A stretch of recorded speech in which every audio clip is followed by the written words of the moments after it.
Sige po, tatuloy rin natin. Mga binabati ko nga pala yung ating mga kasamahan dyan na nasa labas. Sabi nila, wala daw tayong programa. Hindi dito po kami, kaya na nagkasakit lang po ako. Kaya wala ako pero ang mahawak po si Capidel. Yan.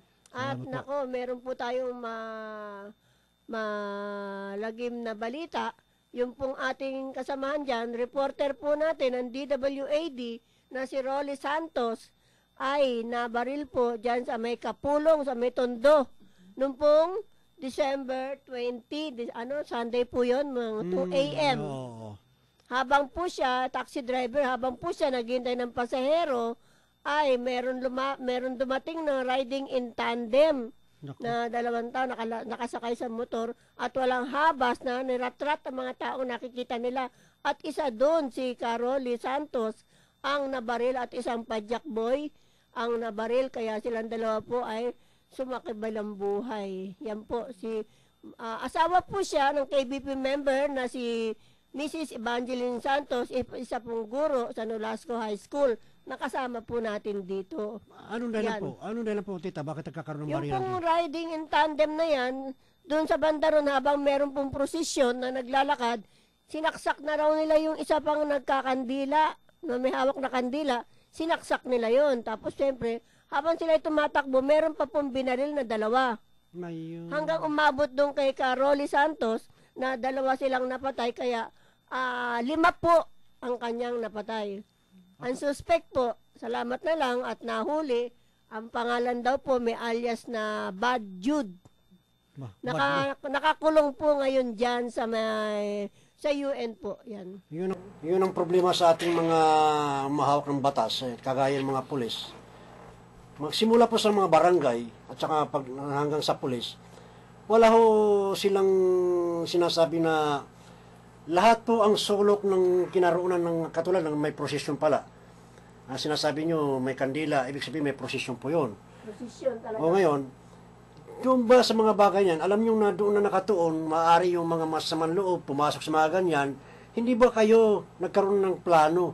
Papaano kayo magiging alerto sa mga bagay na yan? Kayo yung mga barangay na yan, alam ko, hindi lang dapat kayo maging hindi lang isang pabaya. Kaso nagiinuman pa yata itong mga ito Alerto sila. Hindi ho kayo karapat-dapat sa inyong tungkulin. Kung ako ho ang nakakilala sa inyo, malamang nabatokan ko na kayo.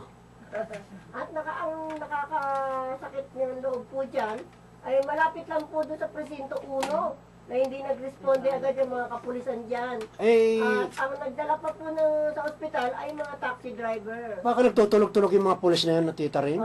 Tulog sila doon. Anong oras pa nangyari yun? Anong oras pa nangyari yun, tita? 2 a.m. po, madaling araw yan. Nangyari po yan. Baka nasa mga kabit yan. Wala sa tahanan, wala sa presinto. Tapos ang nakakaano pa yung 2 a.m. nagkakabarilan na, hanggang 5 a.m. po nagkakabarilan pa rin. Pag na nangyayari, kailangan iparating po natin to kay Mayor at saka yung mga ating kapulisan. Dito po kay Director Bartolome po. Mr. Director po, ikaw po yung inaasapan mo ng bayan Bakit po nangyayari sa mga panahon na ito? Maraling araw po, ito ba obligado pong matulog yung naka-duty ng mga oras na yan? Papaano yan Pwede ba, pakialaman muna ito. Nasaan po yung mga pulis ng mga oras na yon? At pinaabot din po natin kay Mayor Lim, yung isa pong reporter na natin ng DWAD po, ay nabaril po dyan po sa Kapulong Street. Kung pwede lang po, tingnan ninyo, imbestigahan natin. Ito nga pong korman. Yung kapulisan para ma-imbestigahan. Ito nga po tita ng korman ng Bombo Radio, inambos bakit kinupos nga nila yung mga naghahatid lang ng mga balita para makarating sa kanila? At kung sabihin mo, pagka bumagyo, hindi nakarating sa kanila, bakit hindi namin nalalaman? Diyos ko porsyento mga kababayan ko, huwag po ninyo sasalantain ang mga taong naghahatid sa inyo ng magandang balita. Dapat po ay pasalamatan ninyo, pagkat nakahanda po kami tumulong sa inyo, kahit kayo nakahandusay sa mga oras na yan, lalapitan kayo namin para ihatid po sa pagamutan. Hindi po kami katulad sa inyo na pinapatay yung mga isang tao na napaka-importante sa tahanan na yan dahil may pamilya po yan. Ano po ang ipakakain ng isang naiiwan? Halimbawa, nabiyuda o kay nabiyudo. Kung aalis po yung nabiyudo, sino po yung mag-aalaga ng mga bata? Kung naalis po yung nabiyuda, ay ano pakakain sa mga bata? Dapat nyo po, pag-aralan po, tiyakin nyo yung inyong kalaban. Yung kalaban nyo nakaligtas, yung mga tao naghahanap buhay ng legal, ay napatay ninyo. Mga salbahe kayo. Yan, yung isa nga pang suspect ay nagtatago po ngayon na sa may bandang Rizal Province po. Kahit po magtago yun, wala ho mangyayari dahil maibigay lang ang pangalan, tsak na At meron pa pong nabalita na yung dalawang yan ay meron din binaril nung last year. 5 rin po. 5 rin, ba't hindi nasisintensyahan? Lagi pong sinasabi ng dalawang yan na sila daw po ay menor de edad. Kaya nakakaligtas sa hindi sa ka kulong. alam mo, mga minor de edad, yung ginagawa nila kasangkapan tita ngayon eh. Dahil pagka ito'y nahuli, minor de edad, mapupunta sa DSWD lang ito eh. Paano yung katarungan ng hinahanap ng pamilya? Saan po natin pupulutin ito? Habang nasa DSWD yan, hindi pakikialaman. Dahil hawak po yung jurisdiction ng DSWD. Pero yung paghihinagpis po yung naiwan na pamilya ay nasasaktan po habang hindi po nililitis yan. Hinaantay po magkaroon ng tamang edad bago litisin. Yun po ang mahirap dyan eh. Alam niyo naman yung ibang kriminal na ganyan, kunyari menor de edad sila pero nasa edad na po yan para makaligtas sila, di ba? Alam mo itong mga ang mahawak po ng batas, lalo na yung kapulisan. Kayo po yung aming sandalan. Kayo po yung aming kalutasan sa mga problema. Pagkat ang isang buhay po ng isang mamamayan ay hindi po na ibabalik kapag ito ay napuruhan.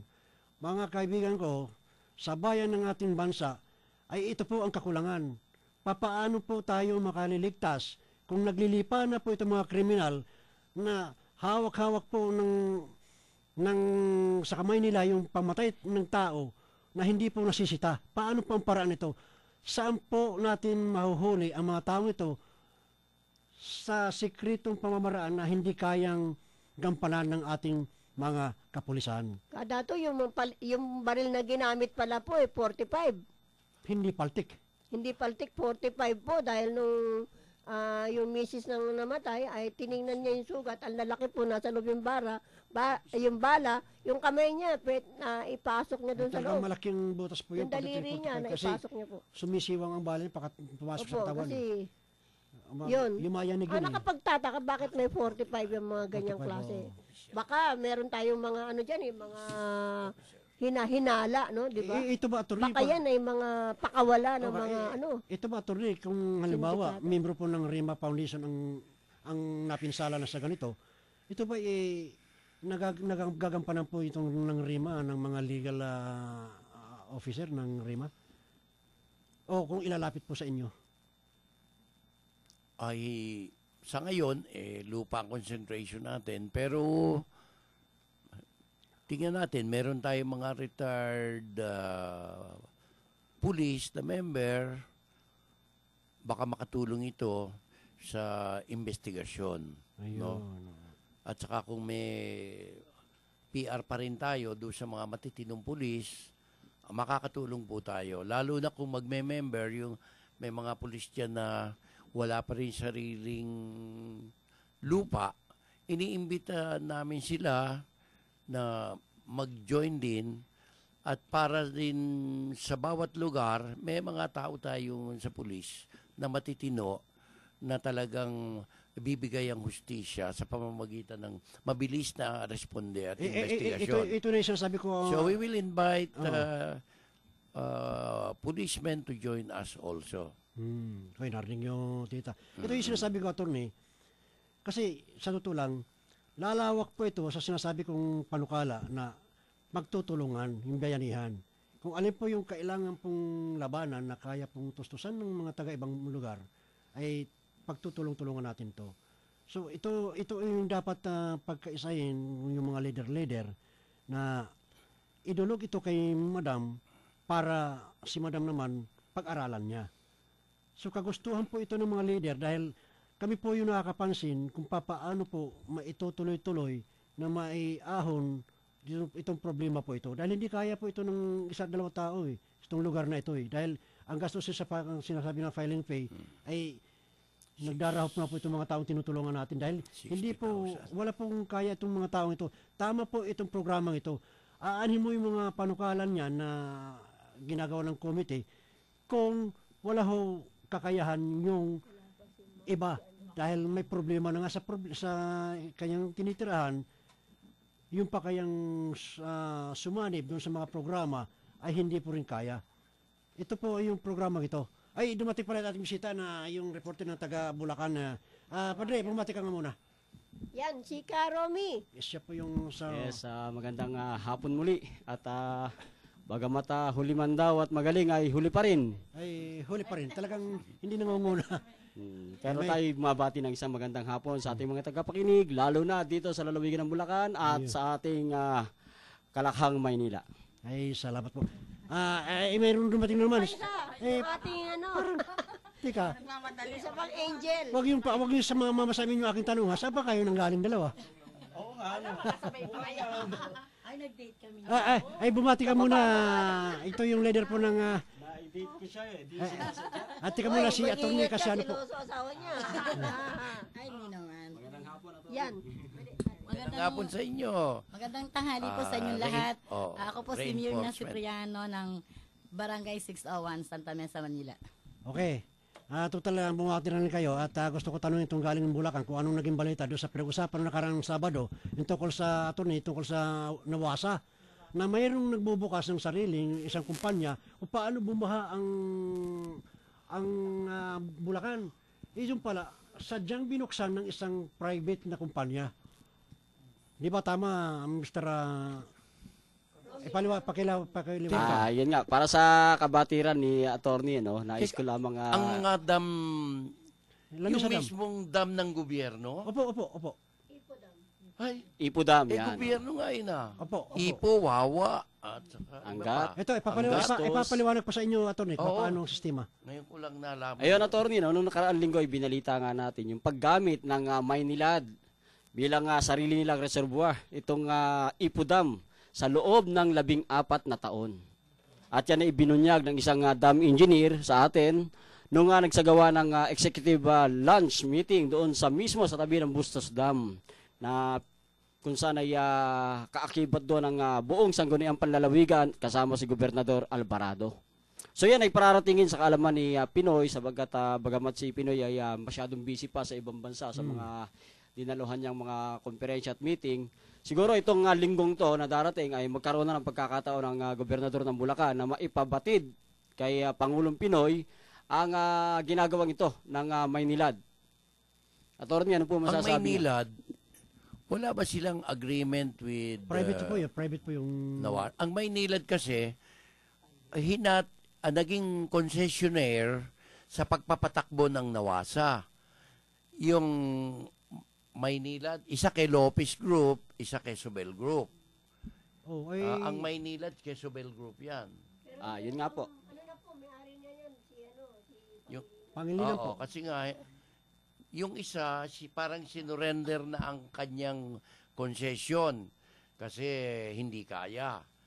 So, yung isa na natili pa rin na concessionaire na magpatakbo ng ating Nawasa, pero ang overall pa rin yan, yung government na Nawasa. So, attorney, Pero yan dumiretso sa dam kaya nga po, sakop ba nang ito? hindi dumadaan dito sa ating Nawasa. Ito ba, attorney? Ang Ito ba, Nawasa kasi natin, narin sa Old opo. Balarae. Ito ba, attorney? Mayroon bang criminal liability ang Maynilad doon sa lanta ng baha doon sa Bulacan na yan? Dahil Kung wala silang authority, kasi ang pagbubukas ng dam, yan sa pag-asa po. baha, Sa pag-asa. Oh. flood, disaster, Oh. at baka sumabog kung hindi ma-release. Saan dyan kung binuksan po raw eh? Pero nire-release ng hindi naman panahon ng, hindi ba ito panahon ng bagyo? Yun nga po, nung matuklasan na ibunyag ng isang engineer, yung dam engineer, yung paggamit ng Maynilad doon sa Ng Ipudam, hindi naman panahon. ay malaki palang epekto nito sa mga pagbaha-baha sa lalawigan ng Bulacan at Karatig probinsya. So kahit na pala walang bagyo, walang baha,